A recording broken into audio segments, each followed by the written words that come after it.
So Mark, if you could let us know when you start the recording, please.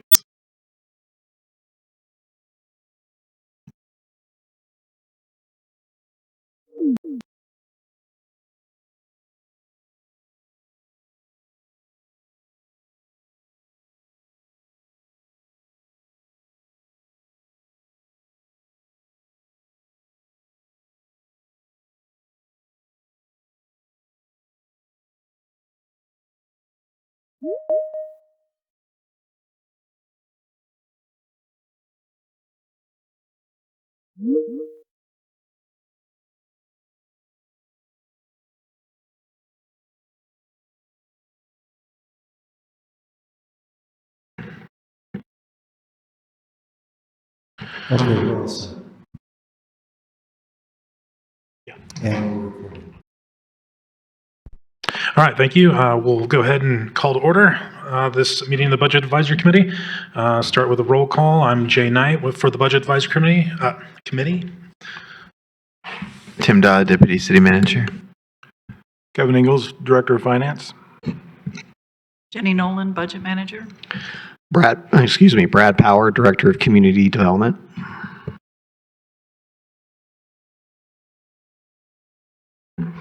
Madeline Hinkfist, the Neighborhood Engagement Program Manager. Lucia Magnuson, Web and Digital Content Strategist. James Horan, Budget Advisory Committee. And those online, please.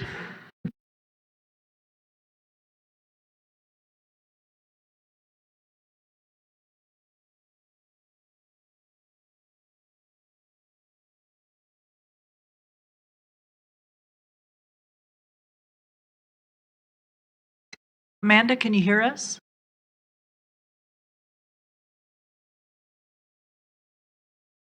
If you could unmute yourself.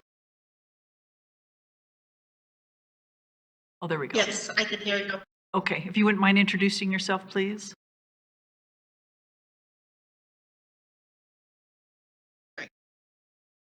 I'll start. Amanda Arns, Communication Strategist. Thank you.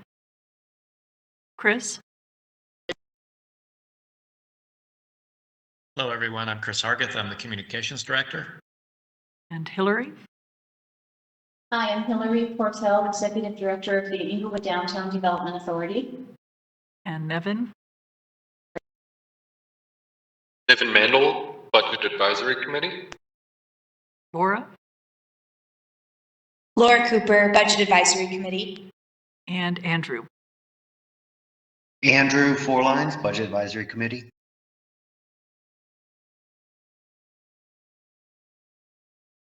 We'll move to, sorry, was there somebody else?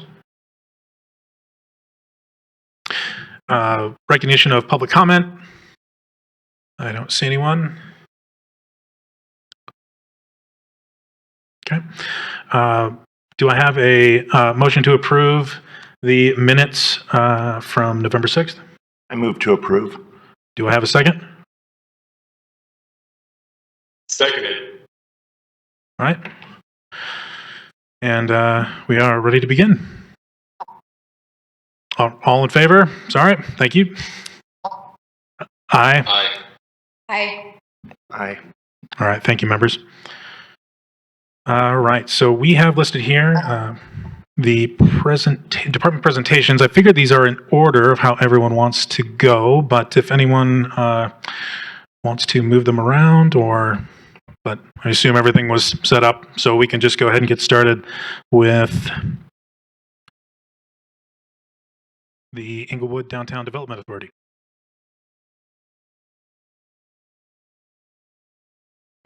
All right. Wonderful. Thank you for having me here today. 5 years ago, downtown Inglewood voters created the Inglewood Downtown Development Authority. We kind of hit the ground running and haven't stopped since then. Together, we're helping shape a vibrant downtown, which is especially important during times of economic uncertainty and limited public resources like we have now. The EDDA uses strategic investments to support local businesses, enhance quality of life, attract new customers and investment to the downtown area.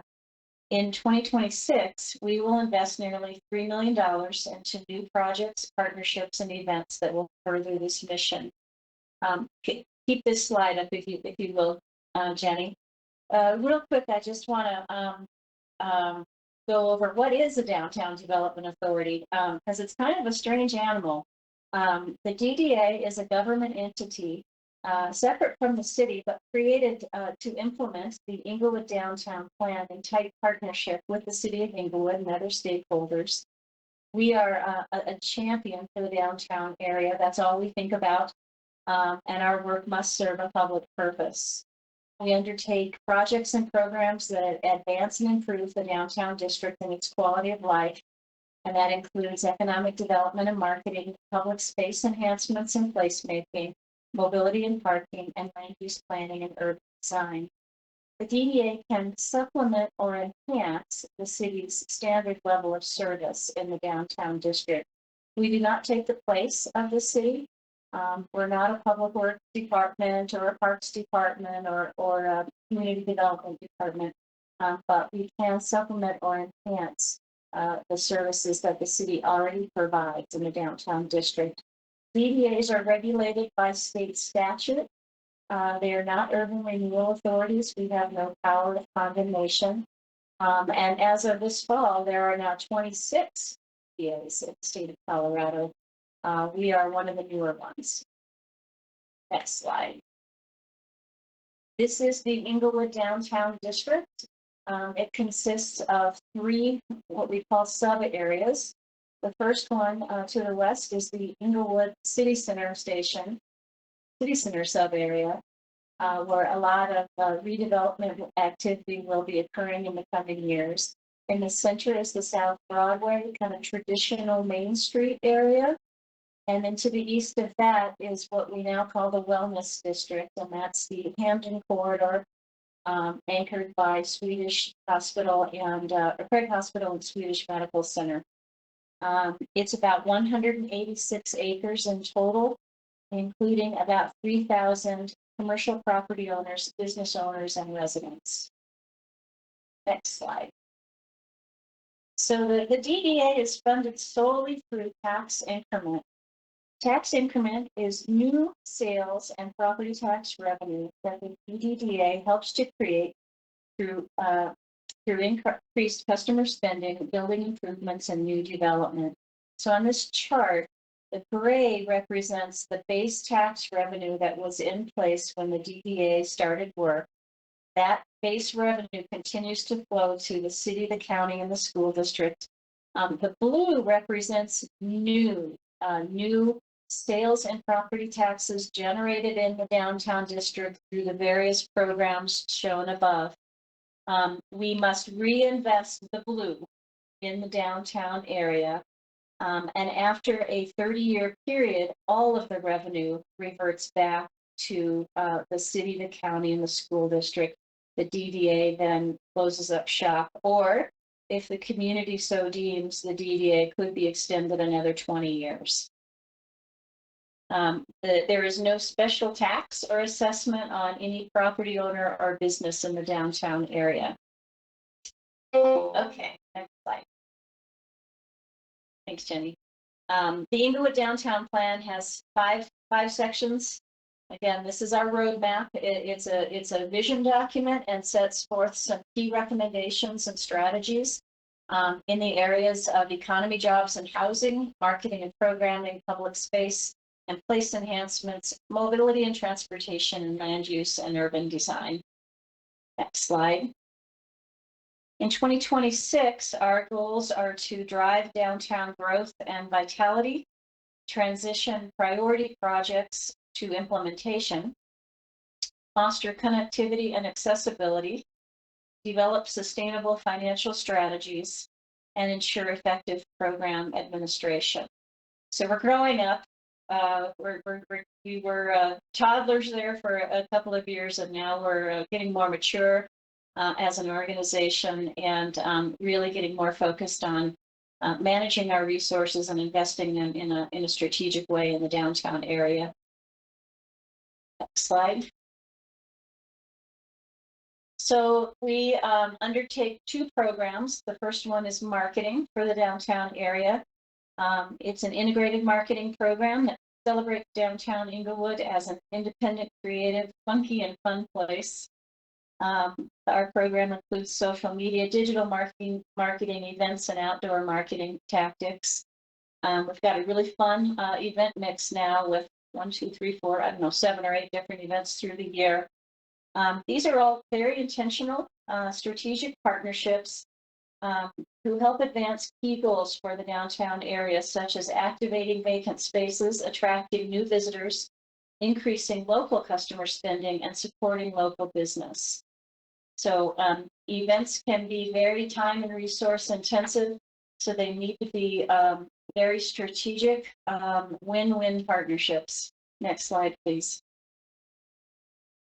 Our other program is supplementary maintenance in the downtown area. We focus on, quality downtown customer experience. We want people to feel safe and welcome to visit, live, work, shop, and socialize. We focus maintenance on main streets, gateways, and focal points, with cleanup scheduled 5 times a year and litter pickup in between. We also maintain specialty elements and enhancements like holiday lights, planters, light pole banners, the things that give downtown a unique identity. This year, we also helped form a downtown place safety group to problem solve around kind of crime and safety hotspots. It's been a really good partnership with the Police Department, Public Works, Parks Department, and Community Development. Next slide. So these are the larger scale project priorities that our board set almost 5 years ago now, 4 years ago. We are making progress on almost every single one of them. This is an ambitious capital improvement program focused on quality of life enhancements, placemaking, streetscape and pedestrian improvements, multimodal connections, new community amenities, and catalyst redevelopment projects. Some of these we're leading, some of these the city is leading.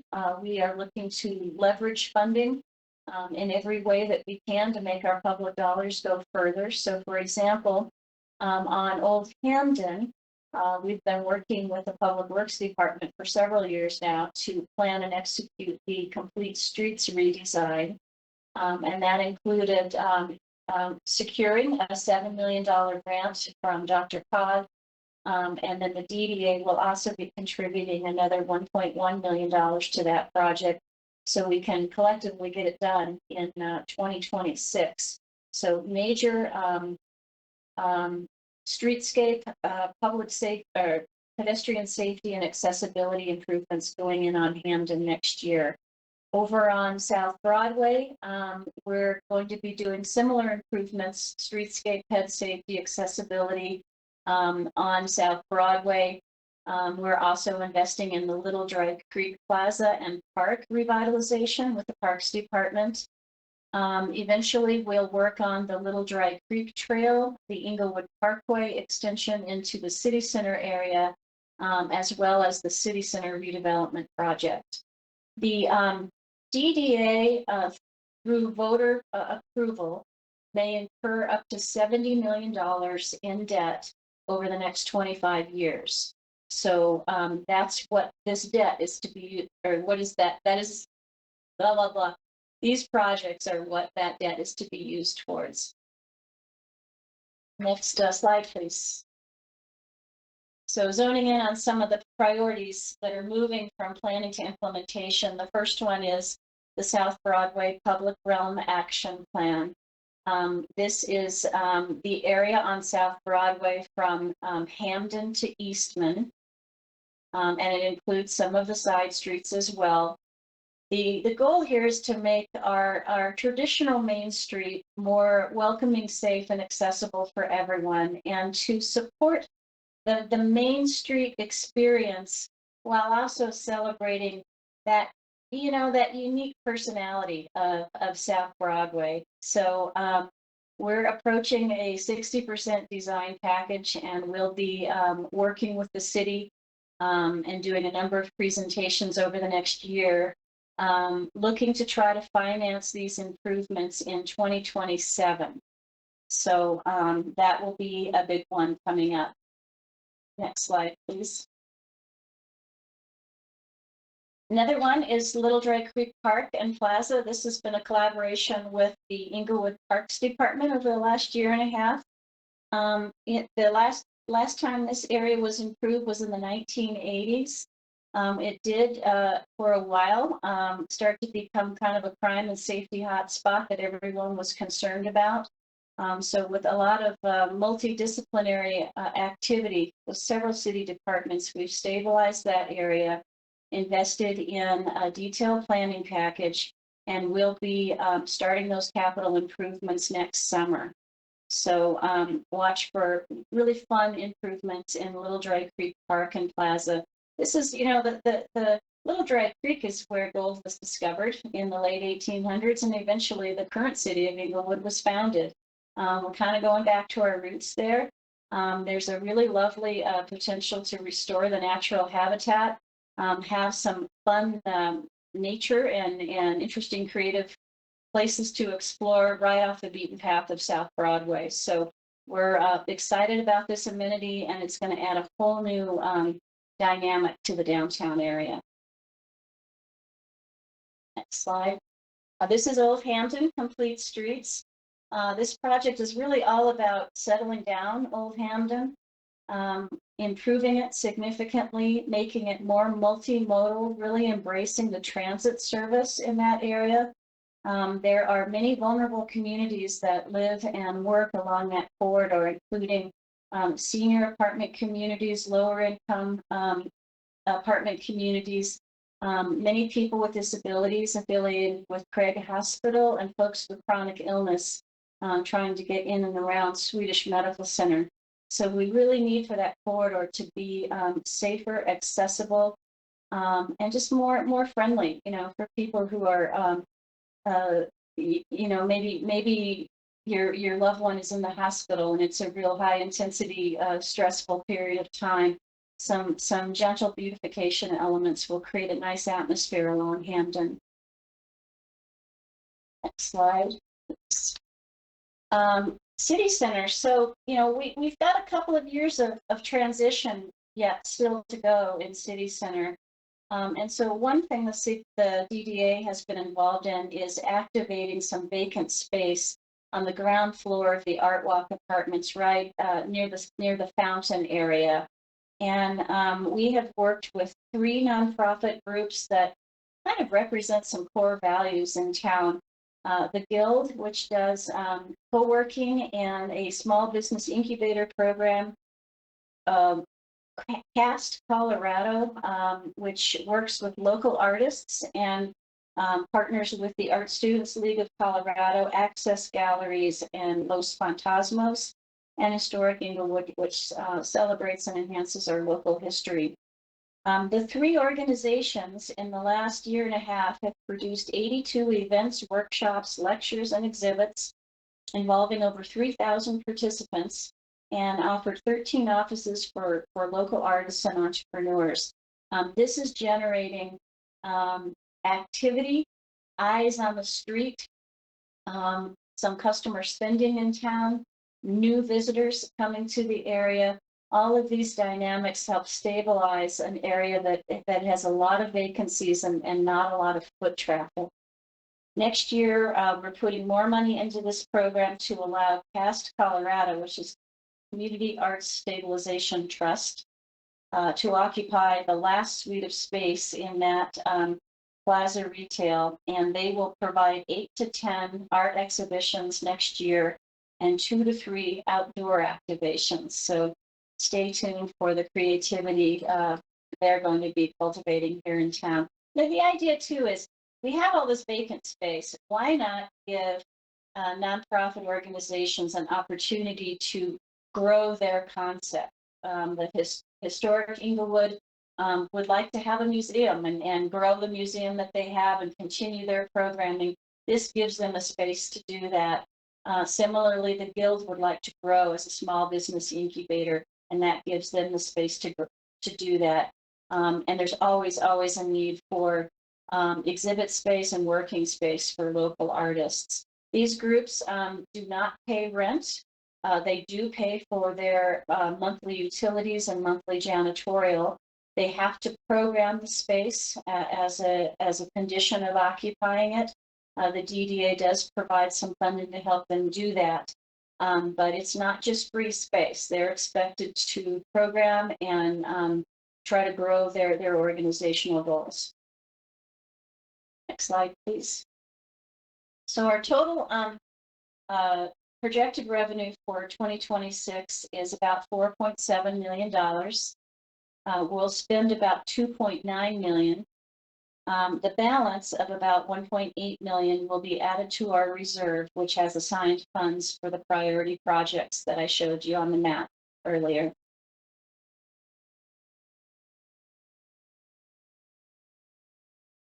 Quick word about shared funding. So the DDA was created to help the city do things it might not have the financial capacity to undertake itself. Okay, that's why these can be really, really great tools to add to the city.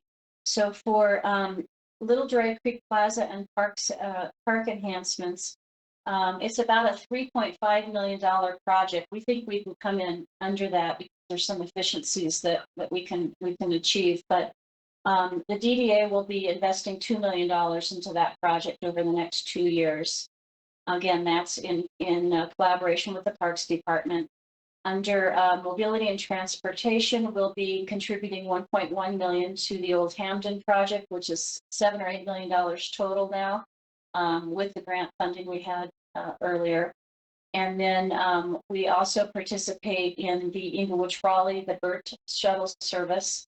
We're contributing $30,000 over a 3-year period to help with the local match on grant funding that community development secured for that service 2 years ago.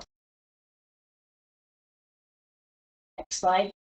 So over time, we'll start to see, more and more project costs as we start to finance and undertake capital improvements. In 2026, that includes the Old Hamden Complete Streets project, Little Dry Creek Park and Plaza. 2027, we'll still be finishing up Little Dry Creek Park and then hopefully starting off the South Broadway Public Realm project. And then in future years, really focusing a lot on the city center redevelopment, Inglewood Parkway, and the Little Dry Creek Greenwood Trail. You'll start to see a much bigger line item for debt service as we start to finance this work. And we'll be working more and more with different areas to generate new tax increment in order to invest it into the downtown area. Slide.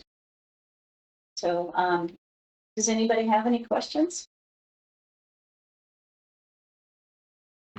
I think I saw one in chat. I think it was from Christopher, but I didn't catch it in time.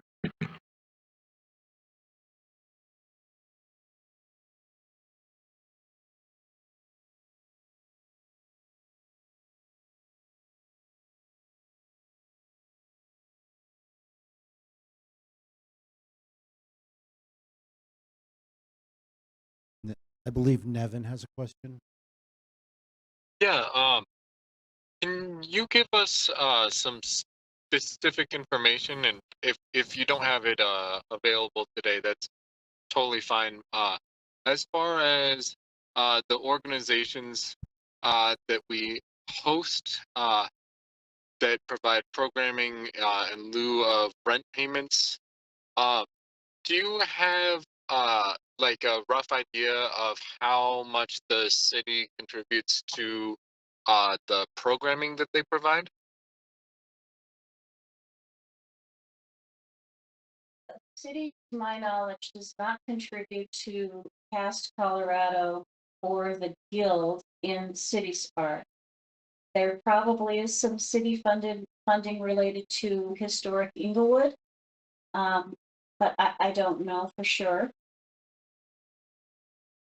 Oh, that's very helpful. I was mostly wondering regarding historic Englewood. I believe that there's some contribution there, but I wasn't sure.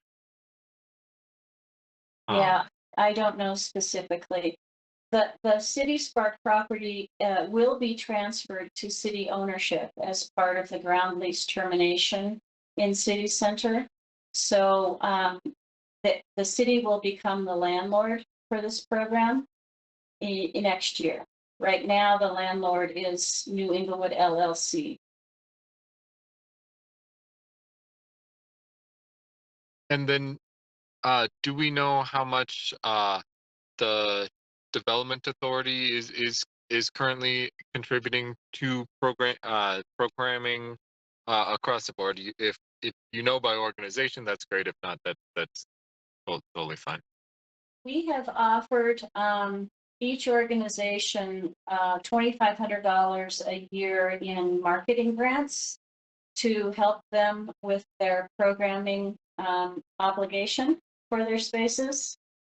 And basically, we market the City Spark program and try to promote the activities that are occurring in the spaces. So I don't know what percentage of my marketing budget is really dedicated specifically to City Spark. In 2026, we'll be putting about $40,000 into assisting Cast Colorado in some tenant finish and programming for the last spaces they will be occupying. Thank you so much. That's very helpful. I appreciate your help with that. Thanks, Hillary. A quick question from me. I'm curious about the TIF clocks. If you can remind me, I think if I remember correctly, there's 6 different clocks. Curious which ones started when and which ones are you considering turning on? So, Jenny, any chance you could scroll back to the map early in my presentation? Or I can just try to verbally talk through it.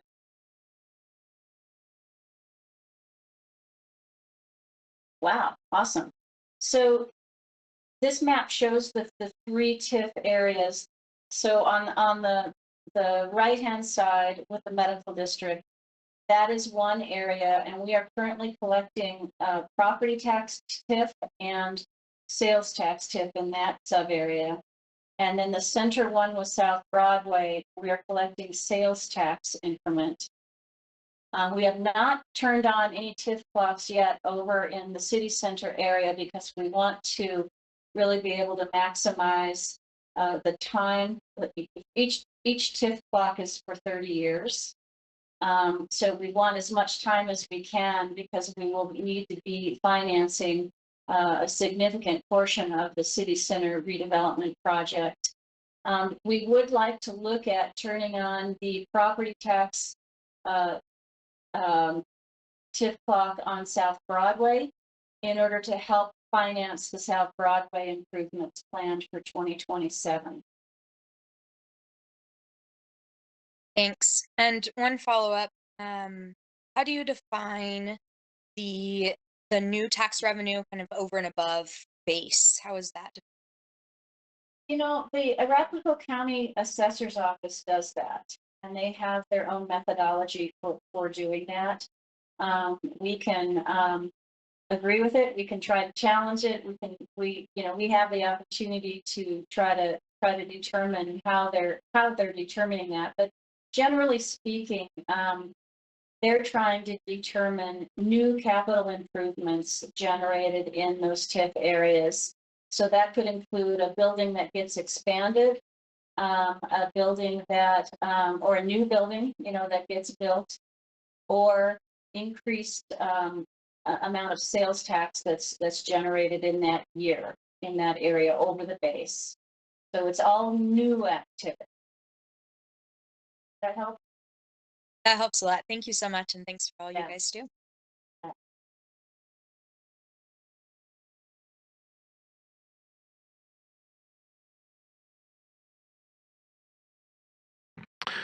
Hillary, thank you for that presentation. Next on the list is the Community Development Department. Director of Community Development, Brad Power. Thank you again. It's great to be with you. The way I characterize what community development does is we either regulate or facilitate physical change and growth in Englewood. And we do that through various programs and divisions. We have our planning division, building and codes, economic development, redevelopment, and we also service 2 housing improvement programs on behalf of the city. Leading off in terms of our 2025 expenditures, you can see that the estimated amount that will be returning to the fund balance will be pretty minimal compared to our $5 million budget. So we're close to spending the majority, if not all, of our allocated funds for 2025 prior to the end of the year. Couple of things to review relative to our accomplishments through the various divisions. I won't go through all of them in the interest of time, but I'll just highlight maybe a couple from each area. One of the things that we tried to do this year is just to assess the city's approach to the implementation of about a half a dozen new state laws that relate to land use and development requirements that were put in place by the legislature in 2024 and 2025. The ultimate direction on that is going to be still provided by the city council, but we've been doing some behind the scenes analysis of how those new laws could be implemented, and they range from allowing accessory dwelling units to parking reductions for multifamily development around transit centers and a few things in between that regulate the pace of development in terms of trying to foster additional housing development, particularly in the Front Range corridor. So we've been looking at that. One of the things that we just got notice about in mid-November was about a year-long effort to become what is known as a certified local government for historic preservation purposes. This required both local, city council, state, and even national approval for that. And we just received that the day after the federal government reopened. We got a letter from them saying that we achieved that distinction. And what that allows both homeowners and the city to do is in the future identify and locate and take advantage of various funding and grant programs to preserve or to enhance our historic preservation efforts. So we're looking forward to doing that down the road. One of the big, next slide, sorry. One of the largest things that we did this year in our building division was we expanded to building and codes because in September we took on the mantle of having the code compliance, formerly code enforcement division in the police department is now code compliance within the community development department. There's a lot of synergy over the years. We've worked very closely with the code staff over the years. So in consultation with the city manager, he thought it was a really good time to merge those efforts. And so we've been having a couple of months experience bringing on the code staff into our department. It's gone really well. I think that the transition has been very smooth, and we're looking forward to working and developing those close relationships going forward. But that was, I think, the largest thing that happened in our building division this year. Obviously, I would just like to say that a lot of things have been closed out that happened in terms of some pretty major projects that were under construction over the course of the last couple of years. There's a few apartment projects that came online, and then just last month, Waste Management over off of Union built the largest facility in their entire network nationwide for waste management transfer, state-of-the-art facility that just opened. That took a lot of work by our building inspectors to get them across the finish line.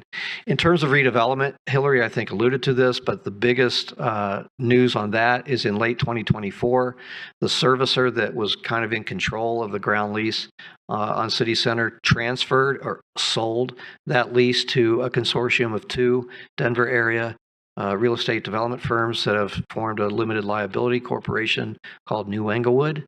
And so we've been spending the last year negotiating with them around what they came to us for in terms of their request right after they closed on the lease, which was they're interested in redeveloping the site, obviously, and that's very difficult to do on a 50-year ground lease. So we've been working with the city council over the course of the last year to start to put in place the ability for that lease to be canceled and transferred to New Englewood so that redevelopment can actually start. It's a very complicated series of real estate transactions, but in the first quarter of 2026, New Englewood will get the ability to develop the north half of the site along Englewood Parkway, just on the east side of Inca. And then in return, we'll get formal ownership. We own the land, but not the buildings. On 24-Hour Fitness building will come to the city, and then the retail, or the area that Hillary was talking about, the City Spark, the historic Englewood space, that will become city controlled. By the end of the first quarter of 2026, that transaction will happen. There'll also be subsequent transactions that'll happen over the course of the next several years that would hopefully bring a different and more accelerated pace to the redevelopment of this very obviously important site.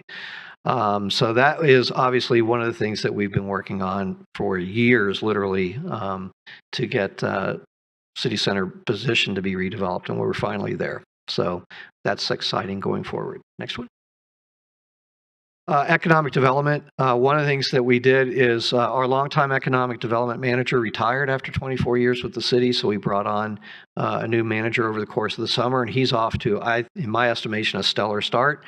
Within his first less than 90 days, he had done over 100 meetings with Englewood businesses, so he's been in the community a lot. One of the things that we achieved that happens every 10 years is we have an enterprise zone in Englewood, and that needs to be redesignated by the state every 10 years. This one was a little bit challenging because it was 4 communities over the last 10 years. Now 12 communities expressed interest in being part of it. So there was some back and forth about how that would come together. We were kind of in the vanguard of that because we wanted to have the city as a whole remain within the enterprise zone. It has a population cap, so that made some negotiations a little bit dicey with some of our neighbors. But in the end, we were able to have all of Englewood remain in the zone. And this is very important to our hospitals, particularly Swedish Medical Center. They take advantage of the zone benefits yearly, as do between 60 and 70 other businesses in the community. So now that we have that 10-year leap behind us, we're looking forward to going forward on that. And then finally, on our home improvement assistance, we have 2 grant programs, one that's federally funded, the other is funded by the former housing fund that the city controls, and we provide energy-related improvements on the federal funding side to income-qualified Englewood homeowners, and then on the other side, we provide just kind of like emergency or necessary improvements so that income-qualified homeowners can remain in their homes. So we do those 2 programs. Challenges, I think development-related revenue is always kind of interesting. I know Jenny, we work with Jenny to try to project kind of where the real estate cycle is. Right now, we're kind of in a lull with multifamily, not only in Englewood, but up and down the Front Range, because so much product in that land use has been developed and brought online throughout the Denver region in the last couple of years. So that's in a bit of a trough. We don't have any active, larger multifamily projects that are under review. However, one of the things that's kind of been a baseline, really good source of revenue for the city over the years, particularly over the last 5 to 7 years, have been the 2 hospitals. They have both done major capital improvements. Swedish is in the middle, or Craig is in the middle of a $130 million capital improvement program and expansion of their entire campus, which is, I think, their biggest expansion that they've had in decades at least. And then Swedish is also planning for additional development on their campus. Hopefully we'll see some movement on that sometime next year. So those have obvious revenue implications for those, and those help balance some of the offset of the little bit of less that we're seeing on the housing side. We don't anticipate a long, extended housing downturn in the Denver metro area because Colorado obviously is a great place to live. So we expect the housing market to tick up in the coming year. I mentioned before the state land use laws. Those are pretty complicated to go through. At the end of the day, once they take effect and once City Council delivers the direction for us in terms of our compliance with them, there are also half a dozen cities that are suing the state over these laws. So we have a little bit of time going forward about whether or not they'll be in place. But under the assumption at some point in the future that they are in place, They have some staff time reporting requirements that are completely unfunded mandates. And so we need to figure out as a department the way that we're going to allocate our staff time to do the various reporting and compliance with those state laws. Some of those are annual, some of those are every 3 years, some of those are every 5 years, but they're not without an investment of staff time that will be required down the road at some point. And so with that, I think that's the conclusion of my presentation. Be happy to answer any questions and appreciate your time. Director Power, I was interested to know, is your department involved in the, I think it's being called Inglewood South area now? Sorry, I just think that's a terribly boring name, but if that's what we're going with, I'm very interested about that because that's an area that seems in need of revitalization in our community and has a good amount of economic potential considering its location. Yeah. My short answer is we most definitely are, and I will defer to our Deputy City Manager. Yeah, thank you for the question. So it's definitely an all hands on deck interdisciplinary project. And so Brad and I are the co-leads of it, but it involved about 75 different members of the community, as well as about 35 different staff members. So there's staff members from almost every department that are a part of it. We basically are in the second phase of it. So the first phase was community engagement. So thanks to Madeline and others and Amanda Arntz in the communications department. Over the past summer, we held a walking tour, we held a open house, and we received about 600 different responses to a survey. We took all that information, fed it back into 8 different strategy groups. And so to revitalize the corridor, we really wanted to focus on everything from economic development to public art to streetscape and design to wayfinding. And so those are some of the 8 strategies. 75 community members participated in developing those strategies. And then on September 8th, community members and staff came to council, and that was basically the end of phase 1, which was community engagement. We got ideas from the community. We presented those ideas to the council. And then council gave us direction on implementation. So some of them really are shovel in the ground type projects that are starting. Others are more complex and more long term. The plan right now is to go back to council on February 9th to basically possibly close out this phase 2, which we're calling initial implementation, but also to get more council direction on the work that we've done to date, and then get also some ideas moving into the future. There's 3 really that are working on further developing their areas. One, which Lucia heads, is focused on public art. So that one is engaging the Cultural Arts Commission on developing a public art strategy specific to that corridor. Complete Streets is really the name that we're using for our streetscape projects. And so the engineer leading that effort has been working with our traffic engineer on developing some ideas that the group involving community members will weigh in on. And then economic development and redevelopment, which is in Brad's shop, is focused on developing some ideas for maybe grant programs or other initiatives to help businesses in that area. The other 5 strategies we're really working on implementation. So one was branding, as you mentioned. They went before council on November 17th and got further direction about naming the corridor, so now we have a name for it. And then also the other 4 focused on things like implementing little free libraries, thinking about a possible small park in the area. That's been one of the challenges that we lack on amenities, and typically city amenities are what helps spur redevelopment. And then wayfinding is one that we're working on as well. And there's a few others too. But yeah, it's a very comprehensive project. And we do have an Inglewood Engaged page if you're interested in learning more about it, that has all the different resources and the different plans and things like that.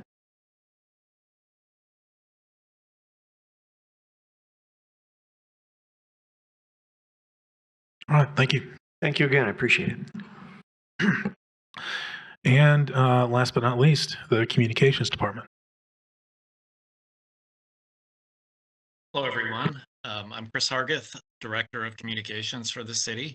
I'm joined this evening by Communication Strategist Amanda Arntz, Web and Digital Content Strategist Lucia Magnuson, and Neighborhood and Engagement Program Manager Madeline Hinkfist to present the Communications Department budget. We appreciate you having us. Slide, please.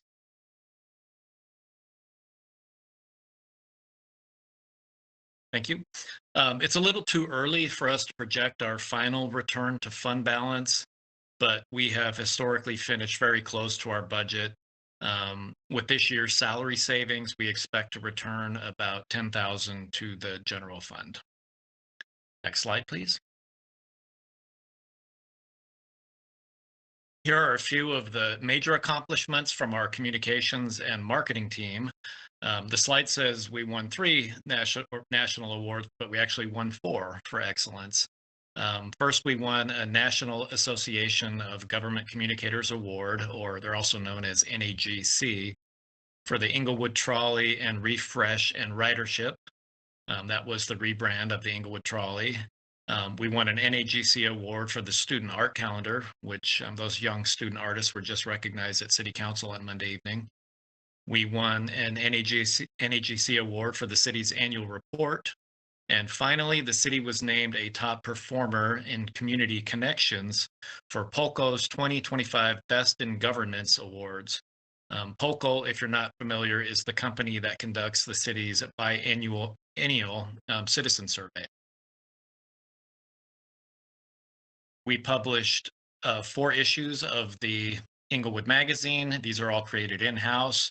We created and implemented a social media guidelines and strategy plan, and we managed all graphic design, media relations, and video production. And finally, we coordinated the city's All-America City finalist presentation. Although we were not selected as a winner, earning a finalist status was a significant achievement for the city. Now I'll hand it off to Lucia Magnuson. All right, for website and digital accessibility, we were awarded the State Internet Portal Authority's Gov Grant for funding the website redesign and platform change in 2026. We've completed 91% of the digital accessibility transition plan. All that's left really in the digital accessibility transition plan is just remediating more PDFs because we have a ton of PDFs on our platforms. I have conducted 34 usability lab interviews that spans the main Inglewood website, but also the 8 microsites. And I also conduct assistive technology usability labs. We identified over 121 improvements and recommendations on that, and that is around 80% complete by the end of the year. We've generated more than 2.2 million page views over 2025, and it continues to grow. We're almost at plus 200,000 from 2024. And on Inglewood Engaged, which is our project platform, we've had over 148 visits since its implementation in 2021.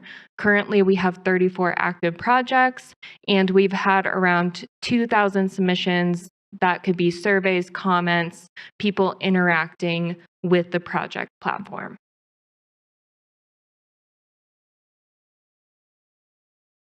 Great. For wayfinding and placemaking, we've got a lot of great accomplishments. We advanced the wayfinding and placemaking program through installing 4 additional community message boards. 3 of those were in partnership with Inglewood Schools, developing vehicular and pedestrian wayfinding signage for the Inglewood South District. And then 10 new traffic cabinets are set to be installed in the coming weeks. And then finally, our Inca and Dartmouth primary gateway is being installed next week. So that'll be a very big project that you'll see unveiled here shortly. We're very excited about that. And then looking into 2026, we will move into that South Broadway corridor, as mentioned, with banners and other wayfinding elements. Okay, the Neighborhood Resources Program is in its 5th year. So this year we hosted 8 neighborhood nights at various parks around Inglewood. Both the Block Party Trailer and the Backyard Movie Kit had 100% of available weekends reserved. Last year we also had a record number of Snow Buddy pairs. We had 81 pairs. So those were individuals that were volunteering to help shovel snow for their neighbors. The Neighborhood Improvement Grant, we have funded 4 projects this year. The Get to Know Your Neighbor Grant, we had 37 grants approved. We have been encouraging neighborhood groups to register. So this year we're up to 30 neighborhood groups registered. And then over the spring, summer, and fall, we've had 28 different neighborhoods host 73 different neighborhood events.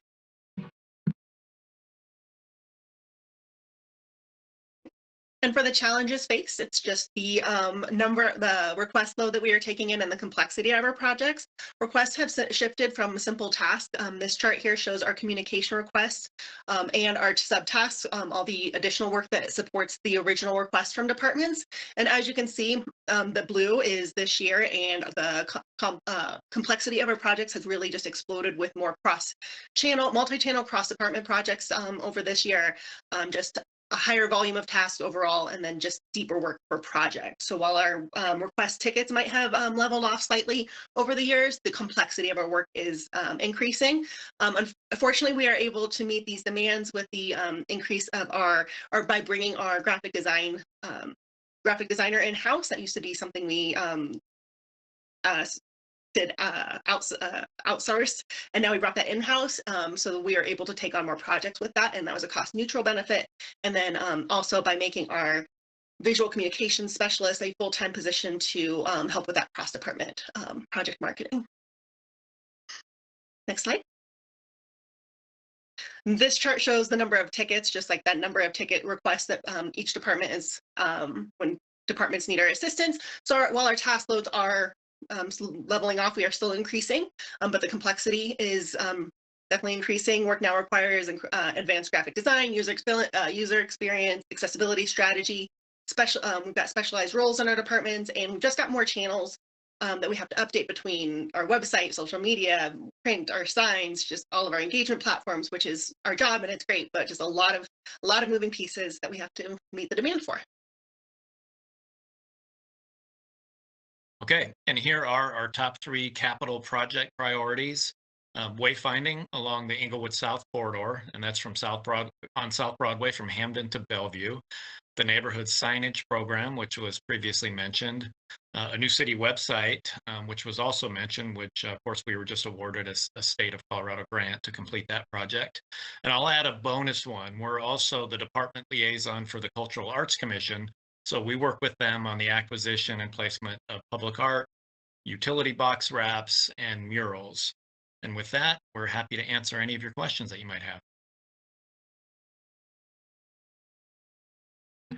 I do have a question about your neighborhood signage program and it being a top capital project for the upcoming year. Is it currently ongoing? And if so, how many neighborhoods do you generally complete, I guess is the word, in a year's time, let's say, or in a fiscal year? Yes, so it is currently ongoing. The goal is always to complete 3 neighborhoods per year. Sometimes production just takes a very long time. So right now we've completed 5 neighborhoods and we have 4 more in progress. So it's ongoing, and neighborhoods are voting on neighborhood signage designs and giving input for for what they would like to see on their signs. And just briefly, a follow-up on that. What's the criteria for selecting those neighborhoods? Like, how did you pick who went first, for instance? Yeah, so we had an application. It's just an application online. There's a neighborhood signage form. There are requirements on it. I would have to refer to the form. One of the biggest requirements are that neighborhood group has to be registered with the city.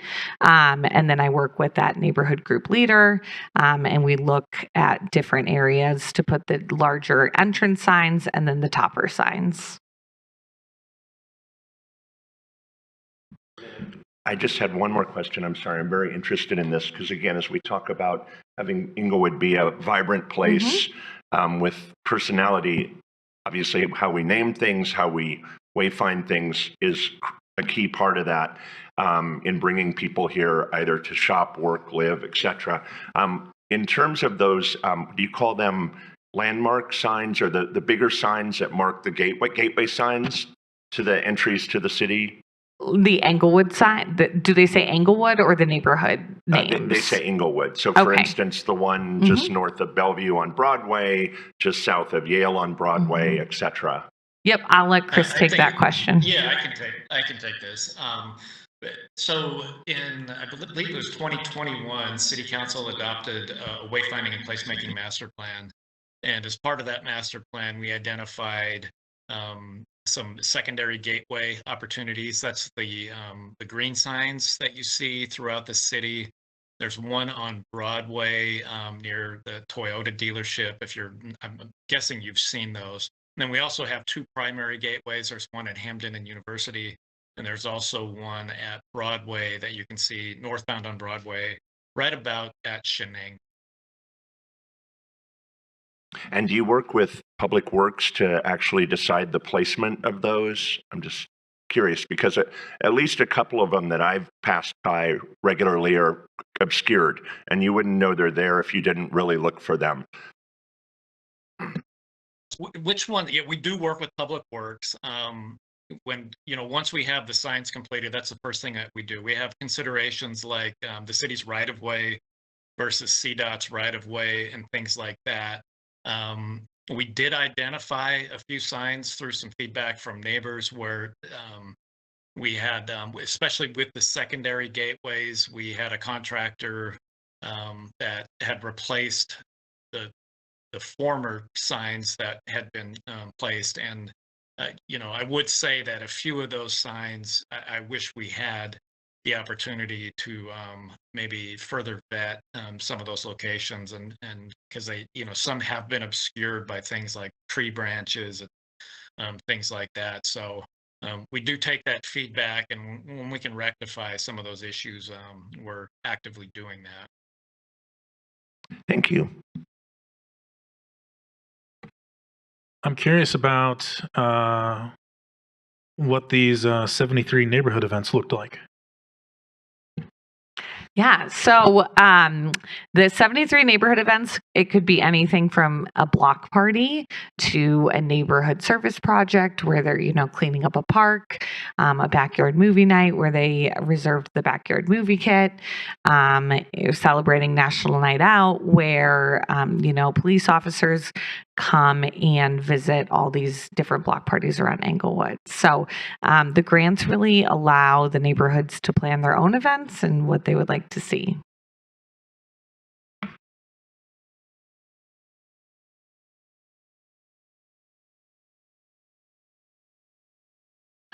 Any questions from online members? Yeah, thanks. Regarding the new website, it sounds like you all received a grant for that, so that's really exciting. Does that cover the entire amount? What's the budget for that project? And what's the timeline looking for that? Yeah, so it does cover the entire amount. So it's $98,100 for the implementation. For the annual fees, it's going to be roughly $15,000 in annual fees. We're looking at combining Englewood Engaged with this new website. So there will be one platform. All the projects will be on our main website instead of a separate platform. Right now, that's around $15,000. So us getting rid of Englewood Engaged and putting it on the main website, we're going to save $15,000 each year because we don't have to pay for that platform anymore. As far as implementation, we're estimating fall 2026. It's going to take around 9 months, but I want to account for if there's anything we need to go back and forth on. We have that time and that eye to make sure that everything is in place before we launch. So fall 2026. Thanks for the clarity and great work on securing that grant. Thank you. Yeah, the site looks well done. Oh, thank you for your work. Thank you.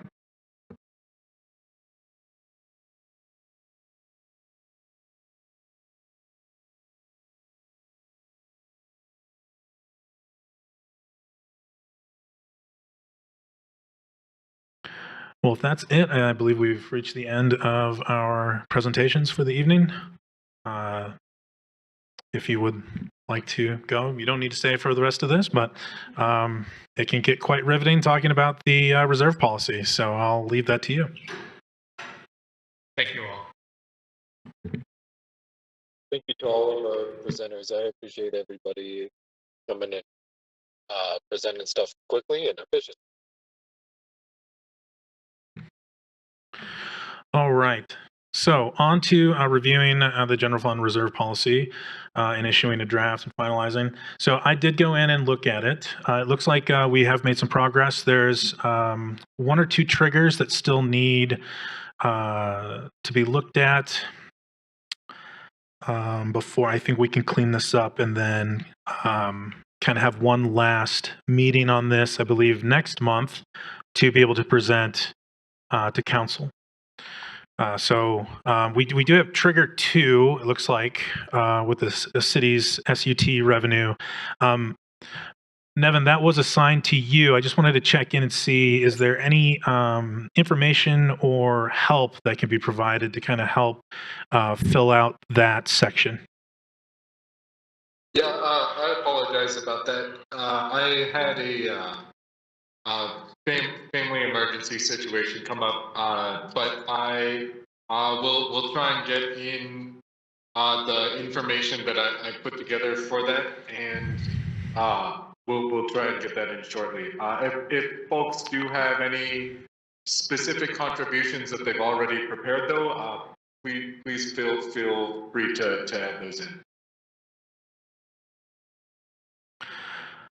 And then there was a sales and use tax reliance. It was trigger number 5. I don't know who that was assigned to, but there was a highlighted portion where the trigger is considered met if the actual SUT reliance at year end differs.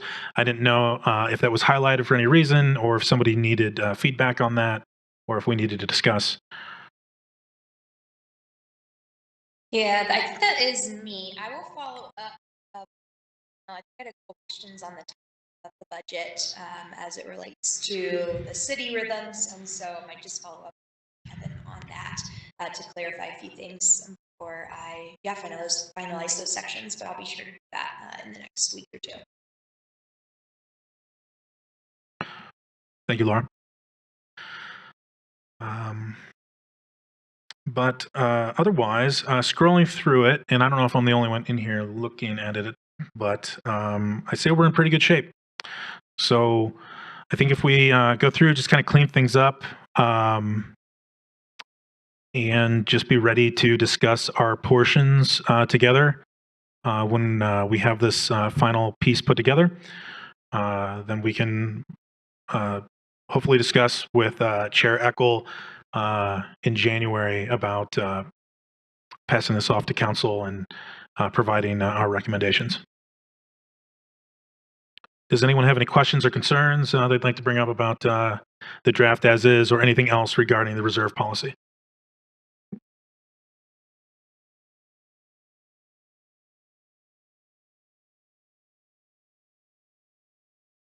All right, thank you. So we do have upcoming meetings scheduled. Let's see, we've got coming up in January 15th, department presentations from the Municipal Court, Information Technology Department, and Human Resources Department. Everything's lined up there. Okay. Okay, well, leave it up into members' choice. Anybody have anything they'd like to share? I'd like to say I hope everyone has a wonderful holiday season as we move into the new year.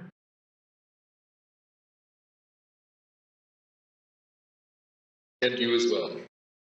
Thank you. And staff's choice. I'll start. We've got a request from another department who's needing this room on February 5th. If we might be able to change our night. And let me just pull up the calendar as to what our options are. If everybody can kind of look at their schedule. So during the week of February 2nd, we could meet either Tuesday or Wednesday, or the next week, the week of February 9th, again, Tuesday, Wednesday, or Thursday.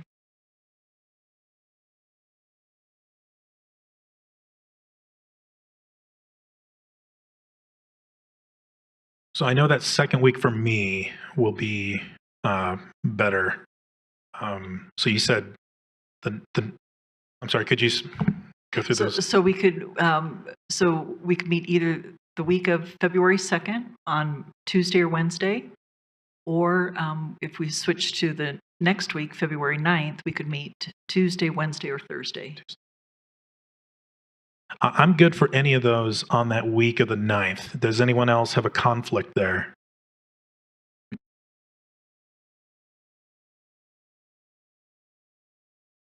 Typically, Tuesdays are better for me than Wednesdays. I might have some difficulty attending on Wednesday. Okay.